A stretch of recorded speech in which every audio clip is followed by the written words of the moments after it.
денес на денот на годишнината на осветувањето на овој храм, славиме и споменот на светиот апостол Јаков Алфеев, меѓутоа го славиме и споменот на патриархот Авраам и неговиот внук Лот. Она што денес сакам да проговорам е неколку зборови за патриархот Авраам, бидејќи тоа што тој го направи не потсеќа она што Бог Отецот го направи за нас и за нашето спасение. Меѓутоа, чудовидувачки е што тоа што го направи Авраам патриархот, го направи пред да го направи Бог Отецот. Значи, на некој начин предскажување за тоа што требаше да следува е она што го направи Авраам. Авраам, браќи и сестри, е родоначалник на еврејската нација. Тој живееше во Месопотамија, во неговото големо семејство, меѓутоа го доби гласот Божи дека треба да напушти таа средина и да замине заветената земја за Израел. Повеќе илјади километри е далеку неговиот пат, кој го направи, и тоа не го направи со некоја луксузна кола, дури не ни на конј, туку го направи пешки. И тоа носејќи цела фамилија и цела стока што ја имаше таму во Месопотамија. Затоа што доби од Бога ветување дека ќе му даде ветената земја во која тече мед и млеко. И тој тргна по тој пат и стигна со Божјата помош секако до ветената земја. И се насели таму, долго време живееше таму, старото живеа, меѓутоа немаше деца. А тешко е да се очекува старост без некој да му помогне на човека. И затоа го молеше Бога и неговата жена Сара, која се викаше, да добија дете. На крај од Господа го измолија детето, Исак му го дадоа името, и тој се роди во староста и на двајцата, и на Авраама и на Сара. Меѓутоа, прво е чудно што на старост добија дете, затоа што, знаете, многу е тешко на старост жената особено да роди. Затоа и тај се подсмеа кога го слушна тој збор од трите ангели што беа дојдени на гости кај Авраама, дека ќе роди до година, ќе има пород. Не можеше ни самата Сара да поверува дека може на тие години да роди. Како сега замислете некоја баба да роди од 90 години. Меѓутоа, што е чудовидувачко? Кога го доби и го порасна малку детето, Авраам доби од Бога заповед да го жртвува. Крајно чудно. Зошто му го даде Господ детето, а Авраам пак од кај најде толку голема сила да го жртвува детето? Го спреми детето, зеде дрва, затоа што потребно беше да се запали оган на жртвеникот каде што ќе се жртвува, зеде нож и тргна на брдото Морија да го жртвува детето. Исак беше мало дете, меѓутоа доволно воздигнато за да може да разбере дека носат дрва, носат нож, се што е потребно да жртва носат, ама не носат жртвата која е. И го прашува Авраама, бе добро татко, носиме се, а не носиме жртвата, а жртвата била животно некое.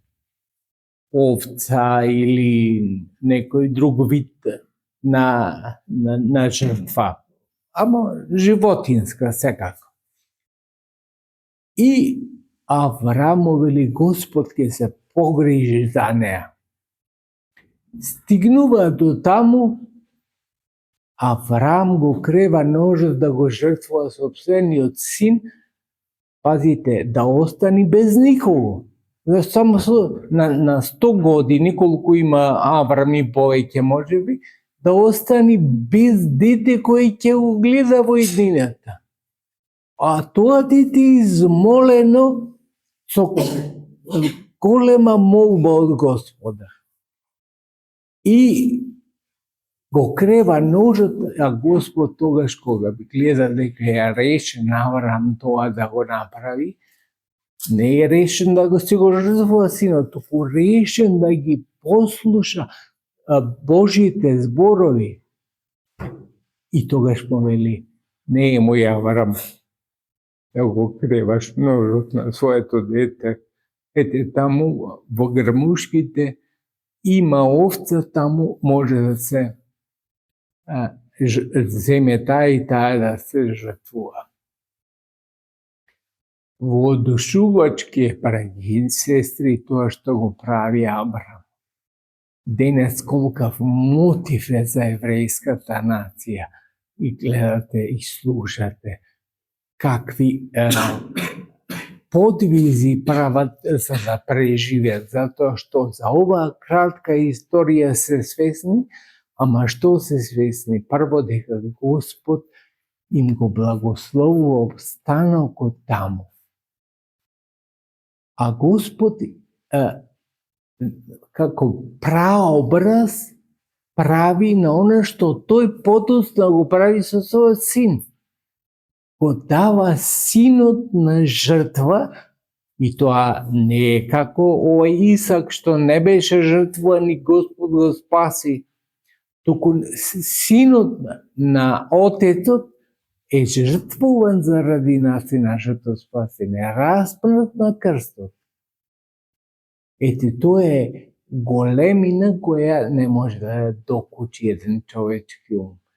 Големина затоа што во суштина кој од нас, земете, би го направил тоа толку лесно како што го направи Авраам, да ги послуша зборовите Господови. Господ никогаш нема да не остави. Не го остави ни Јова понатаму, нити било кој старозаветен пророк. Има сите тешкоти, ама Господ не ги остави.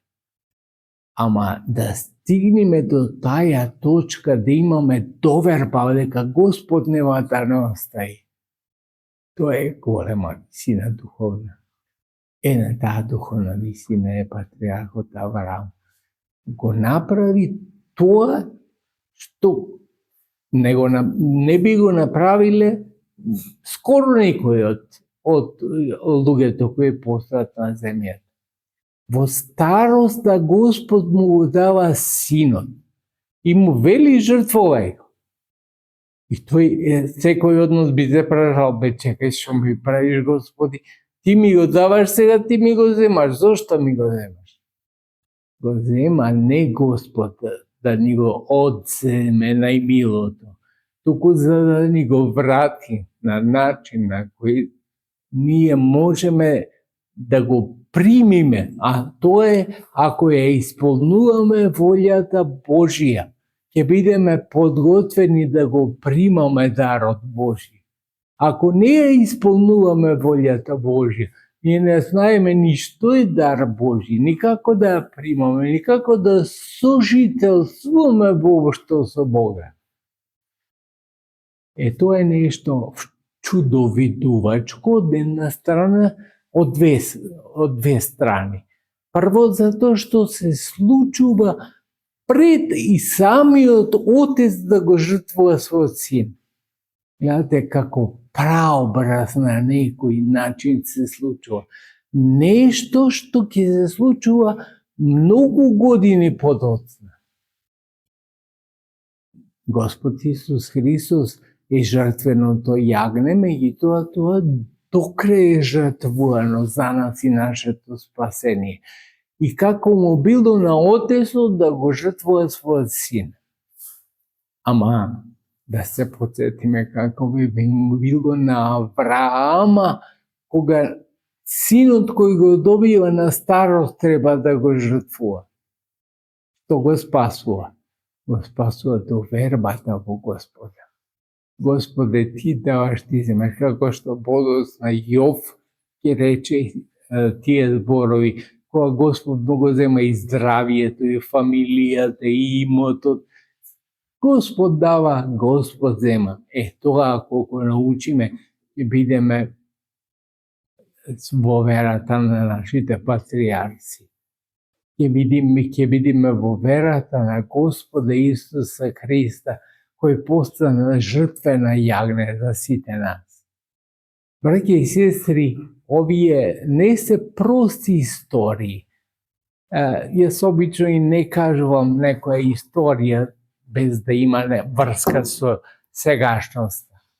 Овие работи како да се случува сега, затоа што толку се впечатливи, толку се важни, така што сите нас треба да не побудат на нов живот и на нов однос со Бога. Да сте здрави и живи, милоста Божја да биде со вас, да ве чува и да ве храни сите дни на нашиот живот.